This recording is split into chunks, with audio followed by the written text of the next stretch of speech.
Hi అండి. ఈరోజు నేను ఆకాకరకాయ ఫ్రై ఎలా చేయాలో చూపిస్తున్నాను.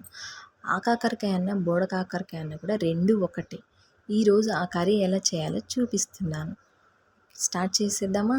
ముందుగా స్టవ్ వెలిగించి ఒక ప్యాన్ పెట్టి, అందులో కర్రీకి సరిపోయిన ఆయిల్ వేసి, అది ఆయిల్ హీట్ అయిన తర్వాత పోపు దినుసులు, జీలకర్ర, ఎండుమిర్చి, పచ్చిమిర్చి, సన్నగా కట్ చేసినటువంటి ఉల్లిగడ్డ, కరివేపాకు, కొంచెం ఉప్పు, పసుపు అన్నీ వేసి వేగనివ్వాలి. ఇవి వేగిన తర్వాత ముందుగానే కట్ చేసినటువంటి కాకరకాయ ముక్కలను కూడా వేసి కలపాలి. ఈ కాకరకాయ ముక్కలన్నీ దగ్గర పడిన తర్వాత ఒక వెల్లుల్లి మనం రోట్లో దంచిన వెల్లుల్లి వేసి ఒకసారి కలపాలి. కలిపిన తర్వాత కారం కూడా వేసి ఒకసారి కలపాలి. మొత్తం దగ్గర పడ్డ తర్వాత స్టవ్ ఆఫ్ చేయాలి. అంతే, ఎంతో టేస్టీ ఆ కాకరకాయ ఫ్రై రెడీ.